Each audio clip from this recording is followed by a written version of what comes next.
যা কইব তার অর্ধেক আনবি দা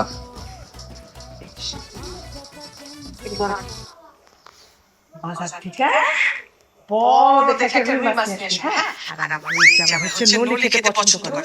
4টা পানি আসবে, হ্যাঁ? সাথে সবজি, কাঁচামরিচ, শসা আর ধনিয়া পাতা সঙ্গে করে নিয়ে আসবি।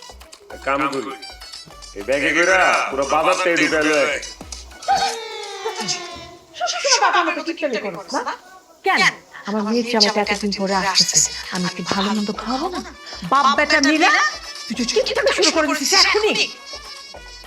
যা কইছি এটা মনে আছে তো তোর যে ডান পাশের দোকানটা মোটা মোটা পা পাওয়া যায় হ্যাঁ মন থাকবো মন থাক বাংলা আসি যা কোনোটা জন্য গুলাটা ঠিকঠাক মতো নিয়ে আসবি কিন্তু, হ্যাঁ? কিছু বলবা? না কি বলবো দুধ নিয়ে কই যা আরে বলো না।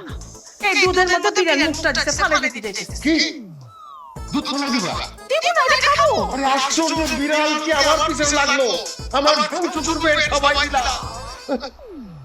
আচ্ছা আমার কাছে দাও আমি ফালাই দিচ্ছি দাও সত্যি করে বলো, ফালে দিবা তো? আরে অবশ্যই ফালাই দিব কি বলে না বলে বিড়ালে মুখ দিছে এটা খাওয়া যায় নাকি ফালাই দিচ্ছি ফালে দিবি। তুমি তোমার কাজ দাও আই ফালে দিবি কিন্তু। দিব দিব 100 টাকা কেজি দুধ এক গ্লাসে এক পোয়া। মানে 25 টাকা ভালাই দিবে এত বড় অপচয়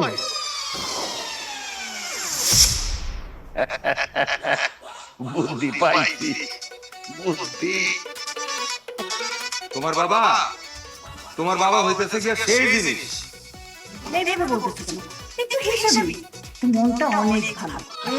হিসেবে এত টাকা পয়সা কে খাবে এই যে এত বড় বাড়ি রুমটা দেখছো এই যে রুমের অবস্থা একটা ঘরে ভালো খাট পর্যন্ত না এটা এক ধরনের রোগ। মাসে 2 লাখ টাকা বাড়ি ভাড়া পায় অথচ রাস্তায় দাঁড়া ভিক্ষা করে আত্মীয় স্বজন যদি দেখে কি মনে করবে মান সম্মান থাকবে এই অভ্যাসটা আগে ছিল না। এই বিয়ের পরে এই অভ্যাসটা হয়েছে।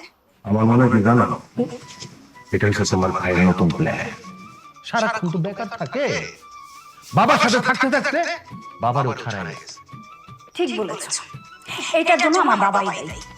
আমার মাস্টার্স কমপ্লিট করা একটা ছেলে সে বাবার সাথে ঘুরে বেড়ায়। বেকার।